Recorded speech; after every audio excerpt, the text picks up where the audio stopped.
اگر بولوں کہ آپ سبحان اللہ بولتے رہیے تو آپ کو لگے گا اپنے لیے بلوا رہے ہیں. نہیں، میری یہ گزارش ہے، میری بات پہ نہیں، اپنی بات پر. یہ تسبیح ہم کیوں کیا کرتے ہیں، ہے نا؟ سبحان اللہ، الحمدللہ. تسبیح کے دانوں پر بھی پڑھتے ہیں، انگلیوں کے جوڑ پر بھی پڑھتے ہیں. اس کی علت یہ ہے، ایک تو اس کے بہت زیادہ فضائل ہیں، دوسری علت یہ ہے دل مردہ نہیں ہوتا. زبان الفاظ کہا کرتی ہے اور دل اسے قبول کرتا ہے نا؟ آپ تجربہ کر کے دیکھو، ایک آدمی اگر سبحان اللہ، ماشاء اللہ، الحمدللہ قبول کرے، میرے لیے نہیں، وہ شاعروں کا میرا حساب نہیں ہے، آپ ہرگز مجھے وہ نہ سمجھے. اگر آپ ایک بار بھی نہیں کریں گے تب بھی الحمدللہ فقیر تو کوئی اس کا غم نہیں ہوگا. لیکن ایک بات سمجھیں، زبان جن چیزوں کا ورد کرتی ہے وہ چیزیں دل میں نقش ہوتی ہیں. تجربہ کر کے دیکھیں، آدمی اگر اچھی باتیں بولتا ہے نا، اور ہمیشہ سبحان اللہ الحمدللہ بولتا رہتا ہے، جب اس کو خوشی میسر ہوتی ہے تب بھی زبان سے وہی نکلتا ہے، اور اگر وہ کسی دشواری میں پڑ جاتا ہے تب بھی زبان سے وہی نکلتا ہے، تب بھی زبان سے وہی. ایک حدیث پاک بتاؤں، حضرت عمر رضی اللہ تعالیٰ عنہ کا گھر مدینہ پاک سے باہر ہے.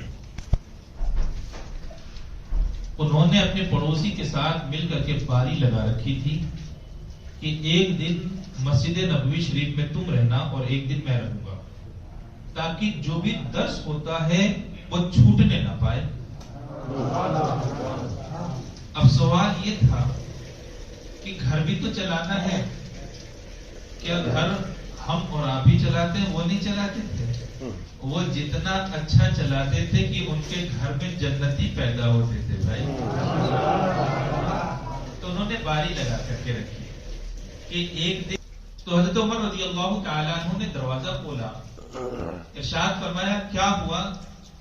تو انہوں نے صرف اتنا کہا، بہت بڑا واقعہ ہو گیا، بہت بڑا واقعہ ہو گیا. اللہ اکبر. حضرت عمر رضی اللہ تعالیٰ نے دوڑتے ہوئے آئے، پیغمبر اعظم صلی اللہ تعالیٰ علیہ وسلم کی بارگاہ میں آئے، پیغمبر کو دیکھا، سلام کیا، اور سلام کرنے کے بعد ایک سوال کیا، اطلقت نساءک یا رسول اللہ صلی اللہ علیہ وسلم، اے اللہ کے پیغمبر کیا آپ نے اپنی ازواج مطہرات کو چھوڑ دیا ہے؟ اپنے ازواج مطہرات کو چھوڑ دیا ہے. افواہ یہی پھیل گئی تھی کہ پیغمبر نے ازواج مطہرات کو چھوڑ دیا ہے، طلاق دے دیا. سرکار نے فرمایا اللہ، سرکار نے ارشاد فرمایا نہیں، ایسا نہیں ہے. اب بتاؤ، یہ ایک خوشی کا ماحول، ایک موقع تھا کہ نہیں؟ کیوں؟ حضرت عمر کی بیٹی حضرت حفصہ بھی نبی پاک صلی اللہ علیہ وسلم کی زوجہ تھی نا، آپ کی زوجیت میں تھی، یہ خوشی کا موقع تھا. تو بتاؤ اس وقت حضرت عمر کی زبان سے جو جملہ نکلا تھا وہ کون سا نکلا تھا؟ حدیث پاک وہ بھی بخاری شریف کی حدیث میں ہے، ان کی زبان سے نکلا تھا اللہ اکبر. زبان اچھی چیز کی عادی رہے گی تو خوشی ہو یا غم ہو دونوں موقع پر اچھے ہی الفاظ نکلیں گے، اور اگر گالی دینے کی عادی رہے گی تو جب پریشانی آئے گی، دشواری آئے گی، ظاہر سی بات ہے اس زبان سے ویسے ہی خراب الفاظ نکلیں گے. اسی لیے میں اپنے لیے نہیں، ہم سب کے لیے میری گزارش ہے، زبان کو ایسی چیز کا عادی بناؤ کہ اچانک اگر موت بھی آ جائے تو زبان پر جاری ہو لا الہ الا اللہ محمد رسول اللہ صلی اللہ علیہ وسلم. زبان کہتی ہے دل قبول کرتا ہے، زبان کہتی ہے دل قبول کرتا ہے. انشاءاللہ آپ کی گفتگو اسی سے متعلق ہوگی. الحمدللہ وکفی والصلاة والسلام علی محمد المصطفیٰ وعلی آلہ واصحابہ اولی الصدق والصفا. اما بعد فاعوذ باللہ من الشیطان الرجیم. بسم اللہ الرحمن الرحیم. ان اولیاؤہ الا المتقون. صدق اللہ العظیم. درود پاک با آواز بلند سنائے. اللہم صلی علی سیدنا مولانا محمد وعلی آل سیدنا مولانا محمد مبارک وسلم. صلو علیہ صلاۃ و سلام علیک یا رسول اللہ صلی اللہ تعالی علیہ وسلم. ابھی کتنے اچھے اشعار منقبت کے پڑھے گئے. تجھ سے در سے سر اور سر سے ہے مجھ کو نسبت. یہ سب کیا ہے؟ غوث پاک کے دربار میں ایک کمزور سا کتا پڑا رہا کرتا تھا. ایک کمزور سا کتا پڑا رہا کرتا تھا. کہتے ہیں غوث پاک کے دربار کا جو کتا ہے اس زمانے نے اس زمانے کے شیروں سے بھی افضل ہے. یہ میں نہیں بول رہا ہوں، یہ مستند روایتیں بولتی ہیں. اللہ کے ایک ولی آئے تھے نا، شیر پر سوار ہو کر کے آئے تھے. ان کی خوراک کے لیے گائے اور ایک جانور لے جایا جا رہا تھا. تو اس کے پیچھے پیچھے کون کا آیا تھا؟ کہتے یہی کتا تو گیا تھا غوث پاک کے در پہ پڑا ہوا تھا. کبھی تاریخ میں آپ نے یہ سنا کہ کتے نے شیر پر حملہ کر دیا؟ جناب شیر کے پنجے میں وہ قوت اللہ نے رکھی ہے کہ اگر وہ ایک پنجہ مار دے تو کئی کلو گوشت نکل جائے انسان کا. ایک پنجہ اگر مار دے تو کئی کلو گوشت نکل جائے. کتے کی حیثیت کیا ہے؟ لیکن یاد رکھو مسئلہ شیر اور کتے کا نہیں تھا، مسئلہ اس در کا تھا جس در سے دنیا شہنشاہیت اختیار کرتی ہے. معاملہ وہاں پر اس کا نہیں تھا کہ وہاں شیر کے اندر کتنی قوت اور کتے کے اندر، سب کہتے ہی کتے کو کہتے اس کے اندر کتنی قوت. مسئلہ کتے کا نہیں تھا. اچھا آپ کتے کو کیا کمزور سمجھتے ہیں؟ آپ کتے کو ہے تو اچھا جانور نہیں، اس کو گھر کے اندر تو پالا نہیں جاتا. گھر کے باہر پالنے کی اجازت ہے، گھر کے باہر پالنے کی اجازت ہے، لیکن گھر کے اندر پالنے کی اجازت نہیں ہے. اس سے فرشتے نہیں آتے. تصویر اور کتے یہ دو چیزیں اگر گھر میں رہیں تو کہتے ہیں اللہ کے رسول صلی اللہ علیہ وسلم نے فرمایا رحمت کے فرشتے نہیں آتے، رحمت کے فرشتے نہیں آیا کرتے. اب سنو، کتا تو کتا ہی ہے چاہے جیسا بھی کتا ہو، لیکن اگر کتوں کو بھی اولیاء کے در سے نسبت ہو جاتی ہے تو وہ بھی اعلیٰ ہو جایا کرتا ہے، وہ بھی اعلیٰ ہو جایا کرتا ہے. اور یہ صرف حضرت غوث پاک رضی اللہ تعالیٰ عنہ کی ہی بات نہیں ہے. آپ نے سورہ کہف پڑھا ہے. اصحاب کہف کون تھے؟ وہ چند لوگ ہی تو تھے جو بادشاہ کے ظلم سے تنگ آ کر کے انہوں نے ملک کو چھوڑ دیا تھا. ایک کتا ان کے پیچھے بھی تو گیا تھا، ایک کتا ان کے پیچھے پیچھے بھی چلنے لگا تھا. انہوں نے کہا تھا ہمارے پیچھے کیوں آ رہا تھا کہ پیچھے آنے والوں کو بتا دے. اللہ نے اسے زبان عطا فرمائی. اس نے زبان سے یہ کہا تھا میں پیچھے والوں کو بتانے کے لیے نہیں آ رہا ہوں بلکہ پیچھے آنے والوں کو روکنے کے لیے آ رہا ہوں. قرآن کریم نے اس کتے کا ذکر کیا وَقَلْبُهُمْ بَاسِطُ الذِّرَاعِ. اصحاب کہف کہتے ہیں غار کے اندر تو چلے گئے، یہ کتا پاؤں پھیلا کر کے غار کے سامنے بیٹھا رہا اور ایک زمانہ گزرنے کے باوجود بھی اللہ نے اس حالت میں اس کو رکھا کہ جو بھی وہاں سے گزرتا تھا اسے ایسا محسوس ہوتا تھا کہ وہ ابھی زندہ ہے. وَقَلْبُهُمْ بَاسِطُ الذِّرَاعِ، وَقَلْبُهُمْ بَاسِطُ الذِّرَاعِ. تو اب آپ سمجھتے ہیں مسئلہ کتے کا، بلی کا، اس کا اس کا نہیں ہوتا. مسئلہ کس کا ہوتا ہے؟ مسئلہ در کا ہوتا ہے. محبوب الہی کی ایک بلی تھی، محبوب الہی کی ایک بلی تھی. کہتے ہیں وہ کیسی بلی؟ کہا مہمان جتنے آنے والے ہیں وہ اتنی بار میاؤ میاؤ کیا کرتی تھی. وہ اتنی بار، یعنی جن چیزوں کو عام نگاہ، اب آپ سوچ کر کے دیکھو محبوب الہی کی بارگاہ میں رہنے والی بلی جانور ہے. محبوب الہی کی بارگاہ میں رہنے والی بلی یہ کیا ہے؟ ایک جانور ہی تو ہے.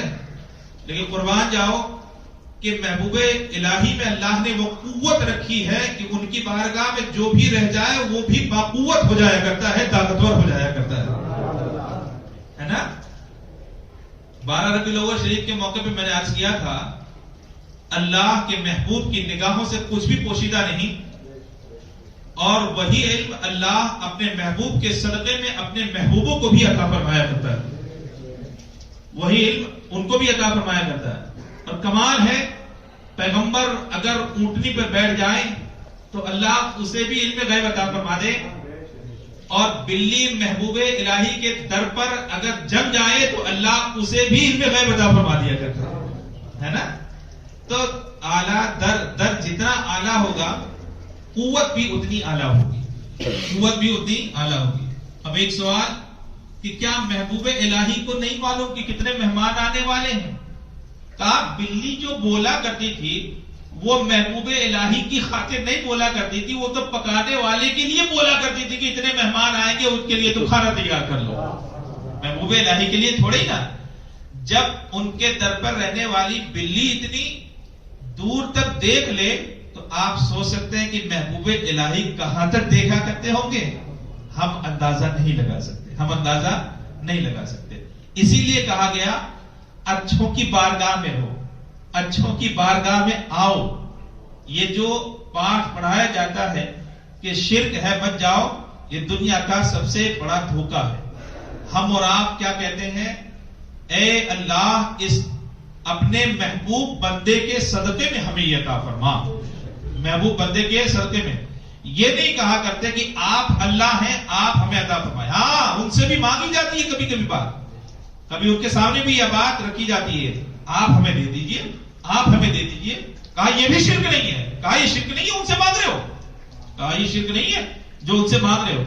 جناب مثال اگر پہچانتے ہو تو دیکھو بچے دو طرح کے ہوتے ہیں. ایک وہ جو ماں باپ سے بہت زیادہ قریب نہیں ہوتے اور ایک وہ جو ماں باپ سے بہت زیادہ قریب ہوتے ہیں. اب اگر وہ ضد پکڑ لیں اور ماں کا دامن تھام لیں کہ مجھے دیا ہی جائے، مجھے دیا ہی جائے، مجھے دیا ہی جائے، تو ماں بھی ایسی قریب ہوا کرتی ہے کہ ان کو ٹالا نہیں کرتی ہے، ان کے مزاج کو سمجھا کرتی ہے اور ان کی ضد کو پورا بھی کر دیا کرتی ہے. یہ ہم جو مانگتے ہیں کہ آپ ہی دیجئے تو اس کا مطلب یہ نہیں ہوا کہ ہم خدا سمجھ کر کے مانگتے ہیں، بلکہ ہم محبوب خدا سمجھ کر کے مانگتے ہیں. ہم مانگیں گے تو نہیں ملے گا، اگر یہ مانگ دیں گے تو خدا رد نہیں فرمائے گا، خدا رد نہیں فرمائے گا. اسی لیے ہم ان کی بارگاہ میں جایا کرتے ہیں. غوث پاک ہوئے کیسے ہے نا؟ ولایت دو طرح کی ہوتی ہے. ایک یہ کہ پیدائش سے پہلے ہی اللہ نے ولایت عطا فرما دی، یعنی مادر ذات ولی، جیسے ہی پیدا ہوئے اپنے ماں کے پیٹ میں ہی وہ ولی بنائے گئے، وہ ولی بنائے گئے. اور ایک ولی وہ ہوتا ہے جو شروع میں تو ولی نہیں ہوتا لیکن عبادت، ریاضت، تقوی ان تمام چیزوں پر ایسا عمل کرتا ہے کہ بعد میں چل کر کے اللہ تبارک و تعالیٰ اسے ولایت کا منصب عطا فرما دیتا ہے. غوث پاک کی ولایت ایسی ولایت نہیں جو بعد میں ملی، بلکہ آپ کی تو ولایت وہ ہے کہ جس ولایت کے صدقے میں اللہ نے ہر ولی کو ولی بنایا. یہ تو وہ ولایت ہے کہ جن کے صدقے میں اللہ نے ہر ولی کو ولایت عطا فرمائی. ایک بات بتاؤ، ہم کہنے کو تو ایک بات کہتے ہیں. غوث پاک کے گھر میں ایک چور گیا، غوث پاک کے گھر میں چوری کرنے کے غرض سے ایک چور ہی گیا. اب یہ بتاؤ وہاں جانے کے بعد ہوا کیا تھا؟ چوری تو اس نے کی لیکن نکلنے لگا تو آنکھوں کے سامنے اندھیرا چھا گیا. چوری کا سامان رکھ دیا تو روشنی آ گئی اور چوری کا سامان جیسے ہی اٹھایا روشنی چلی گئی. اب ہوا کیا؟ اسی کشمکش میں پوری رات گزر گئی. کبھی سامان کو اٹھاتا، کبھی سامان کو رکھتا، کبھی سامان کو اٹھاتا، کبھی رکھتا. سمجھ میں نہیں آ رہا تھا یہ سوئچ کیسا ہے کہ بار بار آنکھوں کی روشنی چلی جا رہی ہے اور بار بار آنکھوں کی روشنی آ جا رہی ہے. بات نہ سمجھ میں آئی، چند لمحے ہی تو گزرے. اچھا یہ غوث پاک کے بارگاہ میں نہیں تھا، غوث پاک کے پاس نہیں تھا. غوث پاک جس حجرے میں رہتے تھے اس حجرے میں تھا. بات سمجھ آ رہی ہے؟ حجرہ تو اینٹ پتھر کا تھا. حجرہ کس کا تھا؟ اینٹ پتھر ہی کا تو تھا، اینٹ پتھر کا حجرہ. کیا غوث پاک اس وقت موجود تھا؟ اس وقت غوث پاک نہیں موجود تھے. اس وقت غوث پاک نہیں بلکہ آپ کا سامان موجود تھا. تو آپ سوچ کر کے دیکھو کہ جس حجرے میں غوث پاک چلے جائیں اللہ اس حجرے میں بھی ایسی نعمتیں اور ایسی رحمتوں کا نزول فرما دیتا ہے کہ حجرہ بھی تصرف کرنے لگتا ہے، حجرہ بھی تصرف کرنے لگتا ہے. کمال ہے. اگر اس چور کو نہیں دکھائی دیا، وہ نکل کر کے چلا جاتا تو ہم یہی کہتے ہیں کہ ہاں بھائی غوث پاک کے حجرے کی کرامت ہے، لیکن یاد رکھو اولیاء اللہ کا دربار ایسا دربار ہوتا ہے کہ کمیوں کو ایک تو دور کیا جاتا ہے اور خوبیاں عطا فرما دی جاتی ہیں، کمیوں کو دور کیا جاتا ہے اور خوبیاں عطا فرما دی جاتی ہیں۔ مثال کے طور پر کمیاں یہ ہے کہ انسان جھوٹ بولے، کہا ان کمیوں کو دور کر دیا، اب ہمیشہ سچ بولے، اچھی بات بولے، بولے تو قرآن پاک بولے، بولے تو حدیث پاک بولے، یہ خوبی پیدا کر دینا یہ دوسری خوبی کہلایا کرتی ہے، یہ دوسری خوبی کہلایا کرتی ہے۔ اب غوث پاک کے حجرے میں جب چور گیا تو چوری کا جو زندگی بھر کا الزام تھا وہ دھل گیا، وہ ختم ہو گیا، اور اب صبح کا وقت آیا، حضرت خضر آئے، عرض کیا حضور فلانے مقام کے لیے ابدال، اچھا اولیاء میں ولایت سے بھی اونچا منصب کہتے ہیں ابدال کا، کہا ابدال کیا، یہ وہ لوگ ہیں اللہ نے یہ وہ لوگ پیدا فرمائے ہیں کہ وہ زمین کے حاکم ہوا کرتے ہیں، ابدال زمین کے حاکم ہوا کرتے ہیں، اور کہا جاتا ہے ان ابدال کی دعاؤں سے ہی اللہ تبارک و تعالی آسمان سے بارش کو نازل فرمایا کرتا ہے، انہی ابدال کی دعاؤں سے آسمان سے اللہ تبارک و تعالی بارش کو نازل، پانی کو نازل فرمایا کرتا ہے۔ اللہ اکبر، صبح کا وقت تھا، حضرت خضر آئے، کہا کہ فلانے مقام کے ابدال کا انتقال ہو چکا، ایک ابدال کی ضرورت ہے۔ غوث پاک نماز پڑھ کر کے جو تشریف لائے تھے، آپ نے یہی تو فرمایا تھا حجرے میں ایک ابدال پڑا ہوا اسے پکڑ کر کے لے کے چلے جاؤ۔ زمانے نے جب اس حجرے میں ان کو اس کو داخل کیا تھا، زمانہ اسے چور کہا کرتا تھا، اب اسی دروازے سے وہ شخص جب نکلتا ہوا نظر آیا تو آپ چور نہیں تھا، ابدال تھا، پہلے زمین کو برباد کیا کرتا تھا، اب زمین کو آباد کیا کرتا ہے، اب زمین کو آباد کیا کرتا ہے۔ تو ایک بات سمجھ میں آئی کہ غوث پاک کا دربار وہ ہے کہ جس دربار میں جو چلا جایا کرتا ہے اس کی خامیاں دور ہو جاتی ہیں اور اللہ تبارک و تعالیٰ اس کے اندر خوبیاں پیدا فرما دیا کرتا ہے، اور ایسی خوبیاں کہ پہلے زمین کو برباد کرتا تھا۔ چوری کرنا کیا ہے؟ چوری کرنا کیا ہے؟ انسانوں کو برباد کرنا ہی تو ہے۔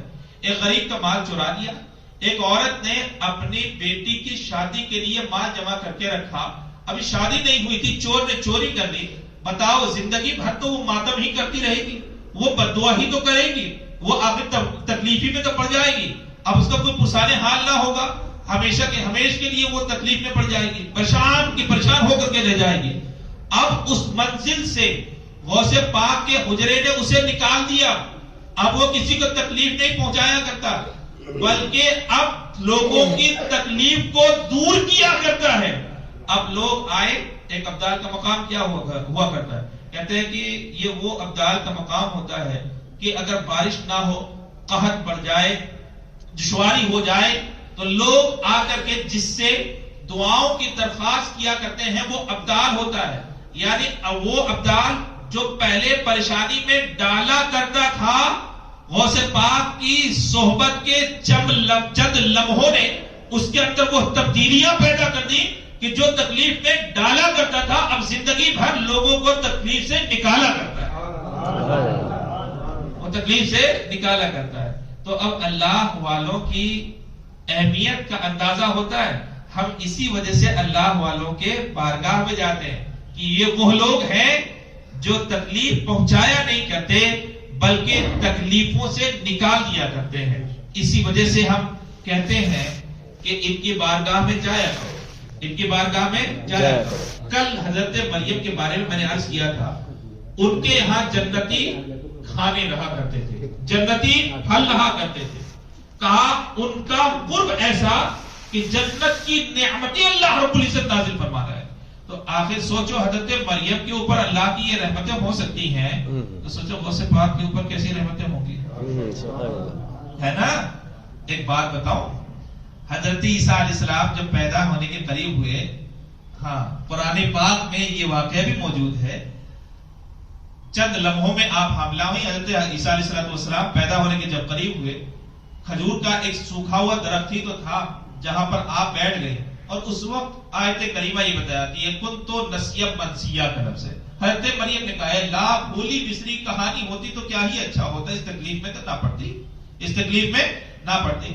تو فناداہا من تحتہا, قرآن پاک نے کہا کہ ان کے نیچے سے آواز آئی. اب آواز میں کبھی تفسیر یہ ہے کہ حضرت عیسیٰ جو پیدا نہیں ہوئے تھے انہوں نے آواز دی, یا یہ ہے کہ فرشتوں نے آواز دی, اور تیسری تفسیر یہ ہے کہ حضرت جبرائیل علیہ السلام نے آواز دی. کہا مریم کہاں بیٹھی ہو؟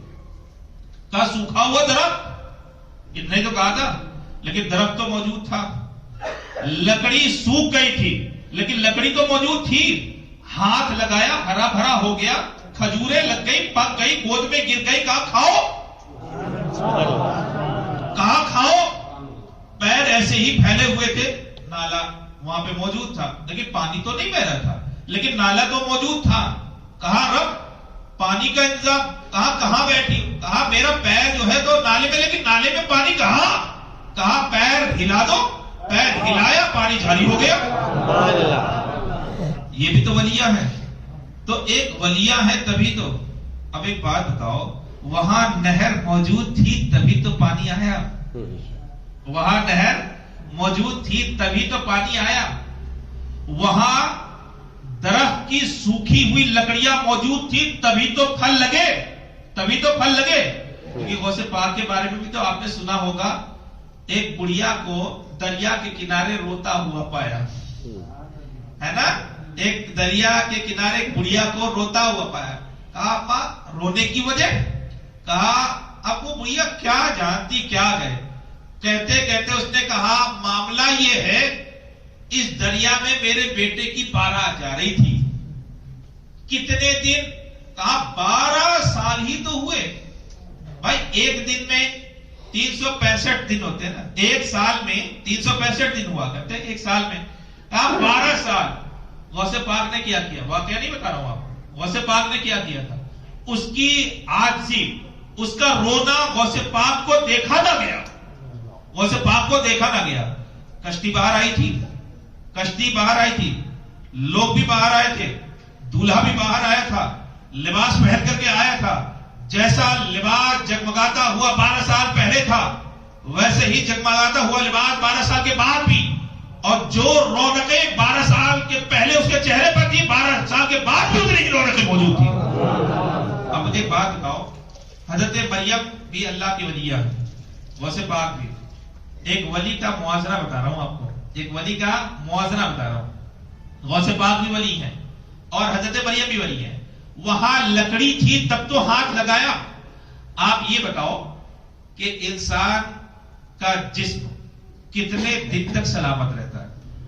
قبر میں دفنا دیا, اللہ جسے سلامتی عطا فرمائے تو قیامت تک رہے گا, وہ ایک الگ بات ہے, وہ ایک الگ بات ہے. عمومی بات میں بتا رہا ہوں کتنے دن تک.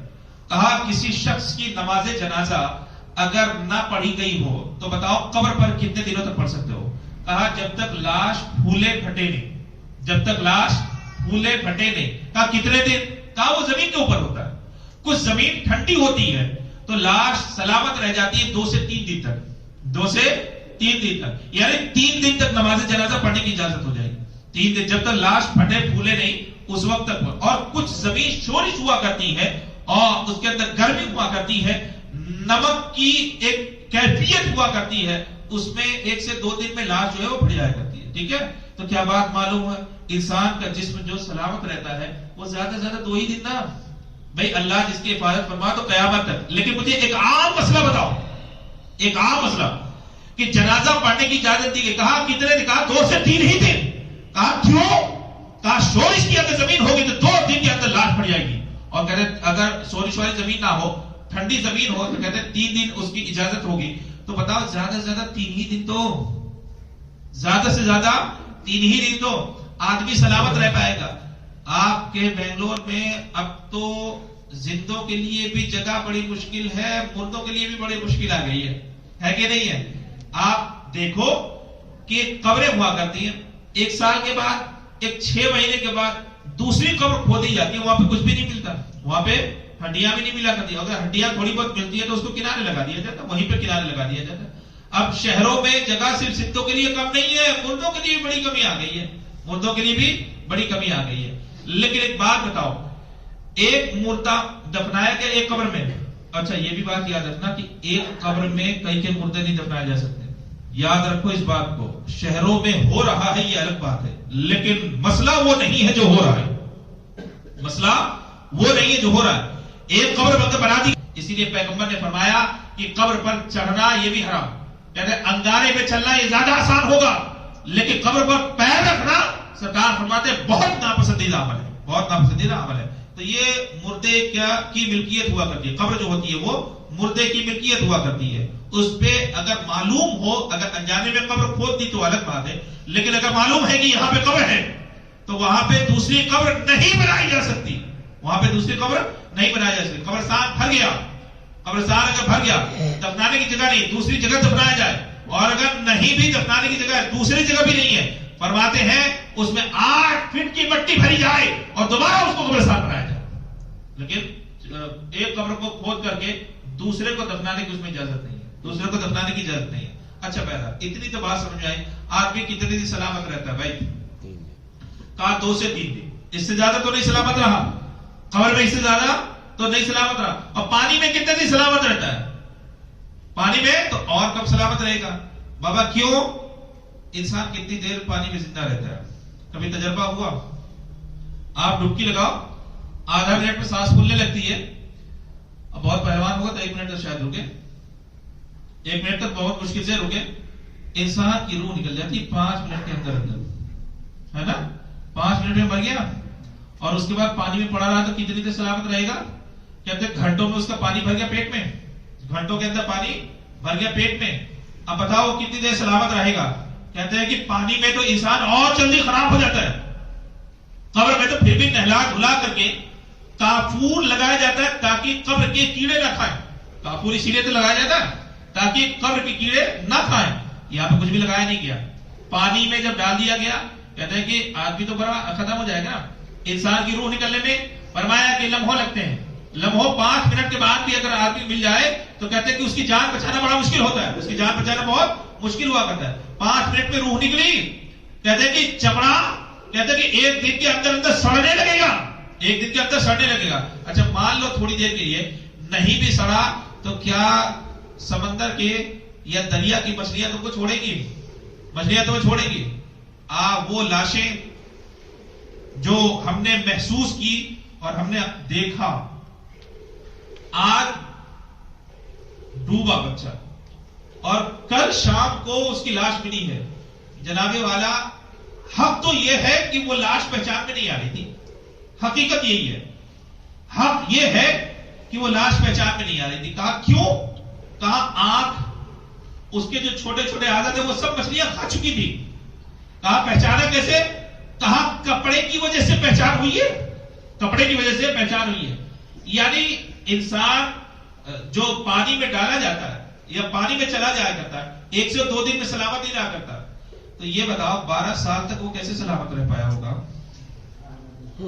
ہے نا. پھر سے سوچ کر کے دیکھو. میں اتنی لمبی چوڑی بات اسی لیے آپ کو سمجھا رہا ہوں کہ جس پانی میں انسان 2 دن تک سلامت نہ رہ پائے, اس کی آنکھیں نہ رہ پائے, اس کا سر, اس کا پاؤں, اس کے اعضاء, اس کا چمڑا, یہ تمام چیزیں سلامت نہ رہ پائے 2 دن تک, تو 12 سال میں کوئی واپس آئے گا؟ 12 سال کے اندر, کہتے 12 سال میں کوئی واپس آئے گا؟ اچھا چھوڑو, انسان کا چھوڑ دو, کشتی کو مان لو. یہ تو لکڑی کی بنائی گئی تھی, یہ تو لکڑی کی بنائی گئی تھی. کہا کتنی دیر پانی کے اندر سلامت رہے گی؟ کہا لکڑی بھی تو پھول جایا کرتی ہے, لکڑی بھی ختم ہو جایا کرتی ہے, وہ کشتی بھی سلامت نہیں رہے گی. زیادہ سے زیادہ 1 مہینہ, 2 مہینہ, 2.5 مہینے, 5 مہینے, اس سے زیادہ سلامت نہیں. ایک کپڑا پانی کے اندر کتنی دیر تک سلامت رہتا ہے؟ کہا کہ 24 گھنٹے گزر جائے تو آپ کے واشنگ مشین میں بدبو آنے لگتی ہے. بدبو آنے لگتی ہے کہ نہیں ہے؟ اگر 2 سے 3 دن پڑا جائے تو کپڑا سڑ جایا کرتا ہے, خراب ہو جایا کرتا ہے. اللہ اکبر. غوث پاک نے جس کشتی کو نکالا تھا انسان نہیں تھا, پھر بھی انسان بنایا گیا. انسان نہیں تھا. حضرت مریم کے پیچھے جو درخت تھا وہ درخت تو تھا, اگرچہ سوکھا ہوا درخت تھا, درخت تو تھا اگرچہ وہ سوکھا ہوا درخت تھا. کہا اس کو ہاتھ لگایا تو وہ درخت ہرا بھرا ہو گیا. یہاں تو انسان موجود ہی نہیں تھے, تو ہاتھ لگا کر کے نکالنے کا مطلب کیا آتا ہے؟ کہا حضرت مریم جس نہر میں بیٹھی ہوئی تھی آپ کا پیر اس نہر میں تھا تو کہتے کہ وہ نہر تو تھی اگرچہ پانی نہیں تھا، اگرچہ پانی نہیں تھا. یہ بتاؤ 12 سال کے بعد اس مقام پر نہ انسان تھا، نہ انسان کے کپڑے تھے، نہ کشتی تھی. اب یہ کشتی، کپڑے، انسان آئے تو آئے کہاں سے؟ بتایا گیا فرق یہی ہے غوث پاک کا، فرق یہی ہے غوث پاک کا. وہ نکالنے پر آ جائے تو وجود دوبارہ بخش دیا جاتا ہے اور انسان دوبارہ بنا کر کے نکالا جاتا ہے. یہی فرق ہے، یہی فرق ہے. غوث پاک رضی اللہ تعالیٰ عنہ، اسی لیے ہم کیا کہتے ہیں؟ غوث پاک رضی اللہ تعالیٰ عنہ صرف ولی نہیں ہے، ولیوں کے سردار ہیں. بے شک، بے شک، اور ہر زمانے کے ولی ہیں. بے شک. ایسا نہیں ہے کہ ان کا زمانہ گزر گیا. مفتی احمد یار خان سے ایک دیوبندی کا مناظرہ ہو گیا ہے نا، تو اس نے یہ کہا تھا کہ تم رسول پاک کا میلاد مناتے ہو؟ کہا منا ہی تو رہے، منا ہی تو بھائی میلاد ہی تو چل رہا تھا، اسی پر اس نے دیوبندی نے اعتراض کیا. میلاد مناتے ہو؟ کہا ملا ہی تو رہے، میلاد منا ہی تو رہے. کہا رسول پاک کے زمانے میں مناتے تھے کیا؟ آپ نے کوئی دلیل نہیں دی. ارشاد فرمایا یہ زمانہ بھی تو انہی کا زمانہ ہے، یہ زمانہ بھی تو انہی کا ہے. ان کے زمانے میں کیا مطلب؟ ان کے زمانے کا کیا مطلب؟ یہ زمانہ ان کا نہیں ہے. بتاؤ جس کلمے میں تم رسالت کا اقرار کرتے ہو، رسول کا اقرار کرتے ہو، وہ کون سے رسول ہیں؟ وہ کیا ختم ہو گئے؟ وہ کیا ختم ہو گئے؟ کلمے کا مطلب معنی پڑھ کر کے دیکھو، لا الہ الا اللہ، نہیں ہے کوئی معبود اللہ کے علاوہ. پھر کیا ہے؟ محمد الرسول اللہ صلی اللہ تعالی علیہ وسلم. اور محمد الرسول اللہ صلی اللہ تعالی علیہ وسلم اللہ کے رسول ہیں، تھے نہیں، ہے. کیا مطلب؟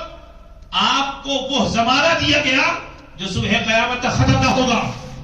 ظاہری طور پر زمین کے اوپر تھے، وہ بھی آپ ہی کا زمانہ، اور زمین کے نیچے تشریف لے گئے، وہ بھی آپ ہی کا زمانہ.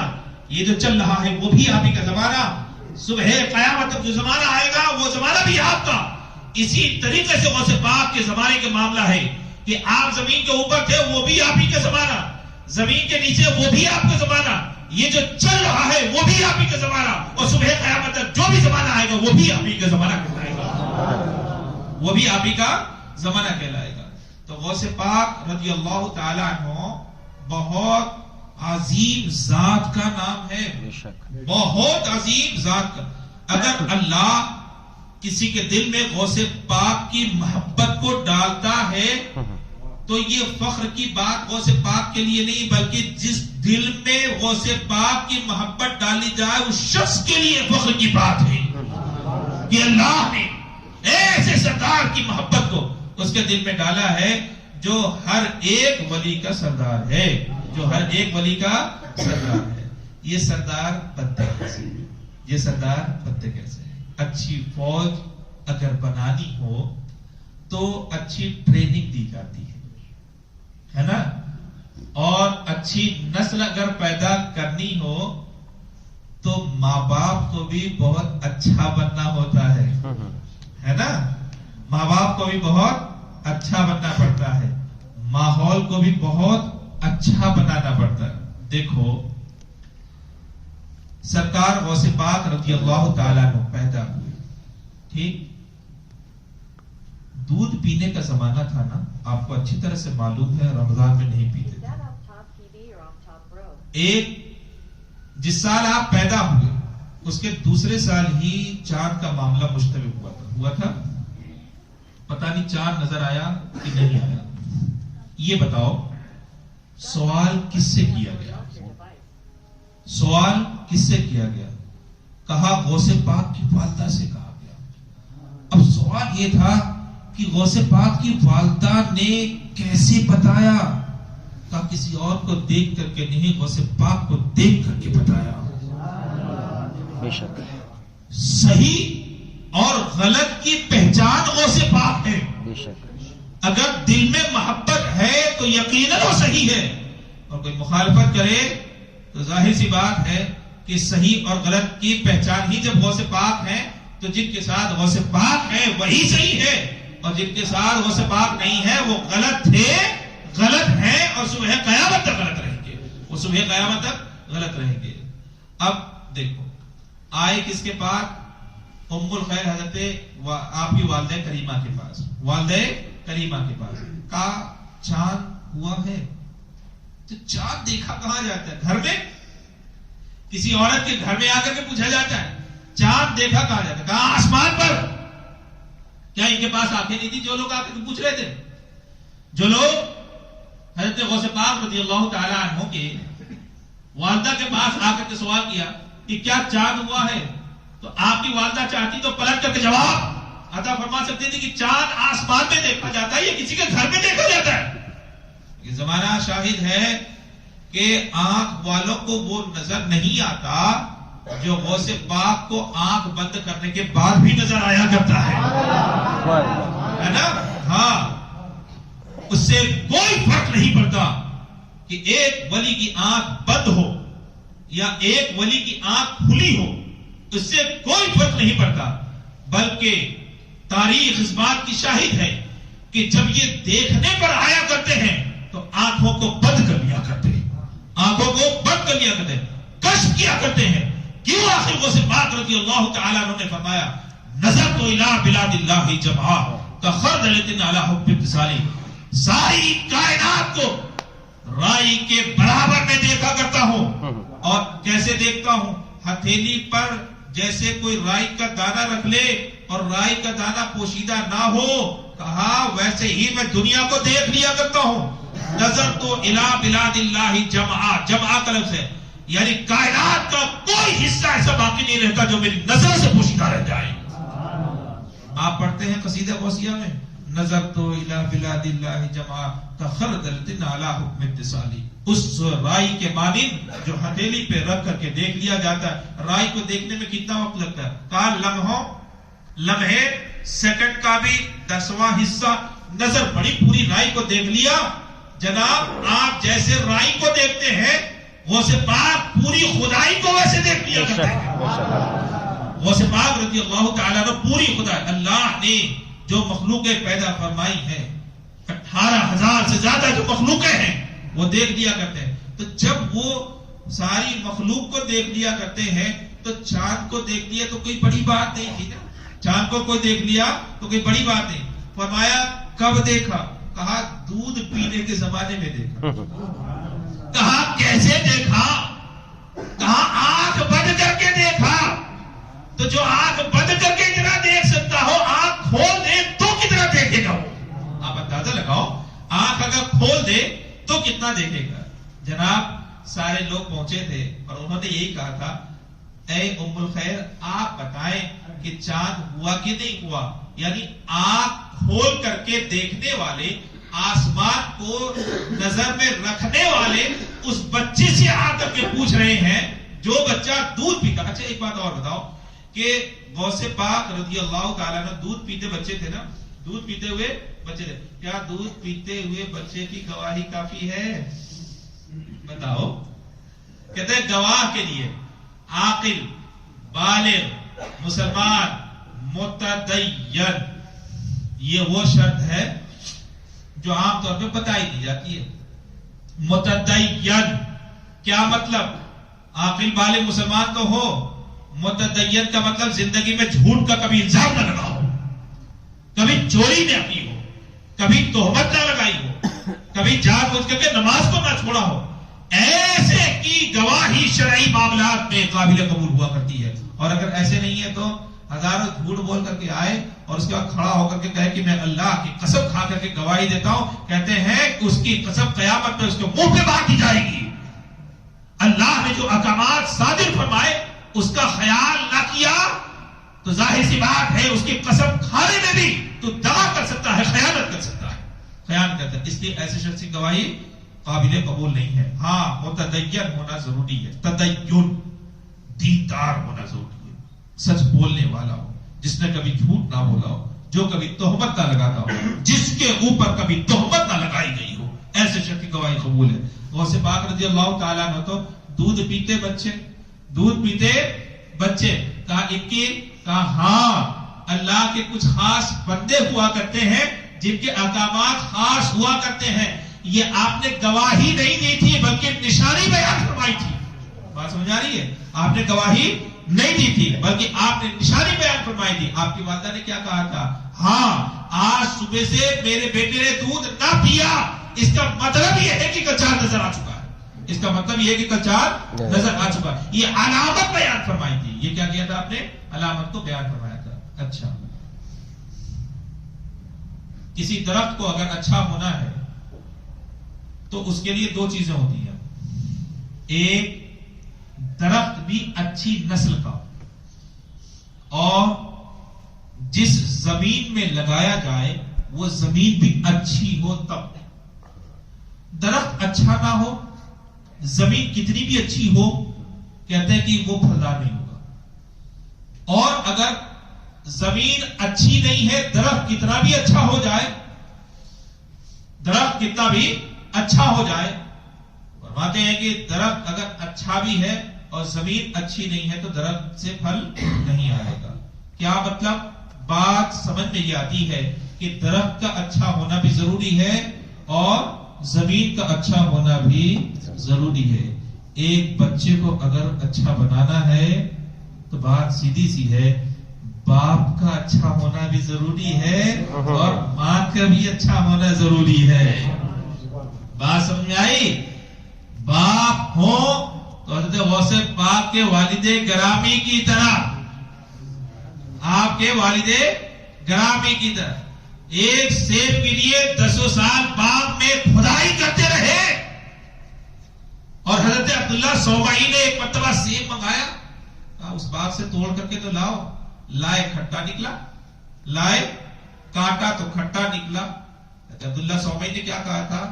یعنی 10 سال کام کرتے ہوئے ابھی تم کو پہچان نہ ہو سکی؟ 10 سال ہو گئے کام کرتے ہوئے میرے باغ میں، ابھی کھٹے اور میٹھے کی تمہیں پہچان نہ ہو سکی؟ اللہ اکبر. آپ نے وہ جواب عطا فرمایا تھا جو رہتی دنیا تک یاد رہے گا. ارشاد فرماتے ہیں آپ نے مجھے باغ کی حفاظت کے لیے کہا تھا، فقیر نے 10 سال میں ایک سیب کی طرف بھی آنکھ اٹھا کر کے نہیں دیکھا. لاؤ ایسا متدین آدمی، لاؤ ایسا متدین آدمی. 10 سال کاٹ دیے ایک سیب کی پاداش میں. جناب آج آپ ہزاروں گناہ کرتے ہو، ہم ہزاروں گناہ کرتے ہیں اور بہت جلدی ہمارے معافی مانگنے کا کیا انداز ہے پتا؟ واٹس ایپ پہ لکھا، پورے کو بھیج دیا، معاف کرو نہ کرو بھیج دیا نہیں، بس اتنا کافی ہے. یہ انداز ہے جناب. ہاں، اور نہیں تو بہت زیادہ شرمندہ ہوئے تو کیا کرتے ہیں؟ چلو بھائی ٹھیک ہے میری غلطی ہے نا، چلو معاف کر لو، بول ڈالے نہیں. ارے تم معافی مانگ رہے ہو یا احسان کر رہے ہو؟ یہ بات ہوتی ہے کہ نہیں؟ میرے یہاں دارالقضا میں عام طور پہ ہوتی ہے. جب جھگڑے ہوتے ہیں، بہت زیادہ غلطیاں جب سامنے آ جاتی ہیں، غلطیاں جب پکڑ میں آ جاتی ہیں تو مرد شوہر کیا بولتا ہے؟ اچھا ٹھیک ہے بھائی مجھ سے غلطی ہو گئی نہیں، چلو معاف کر لو، چھوڑو. تو یہ معاف کرنے کا یہ جو انداز ہے نا، معاف کر لو چھوڑو، اب کیا کرنا؟ معافی مانگ لیا نا، ایسا لگ رہا ہے معافی نہیں مانگ رہا ہے، احسان کر رہا ہے. وہ احسان کر رہا ہے. نہیں، اس کو معافی نہیں بولتے، اس کو معافی نہیں بولتے. دل توڑا ہے تو دل جوڑ کر کے دکھاؤ. دل توڑا ہے تو دل جوڑ کر کے دکھاؤ. اگر اتنے دنوں تک تمہیں غلامی کرنے کا ملکہ ہے اور قدرت رکھتے ہو کہ ہاں جتنا میں نے ظلم کیا اس سے زیادہ احسان کر کے دکھاؤ گا، تب دکھاؤ، تب بولو گے ہاں معاف کرو. یہ مطلب نہیں ہے کہ سالوں سال ظلم کیا جائے اور ایک مرتبہ لمحوں میں کھڑے ہو کر کے پوچھ دیا جائے کہ ہاں لو معاف کر دو تو معاف کر دیا جائے اور سارے گناہ دھل جائیں گے. ہرگز نہیں، ہرگز نہیں. اگر معاف کرنے والا دل سے معاف کرے تو اللہ بھی معاف فرماتا ہے.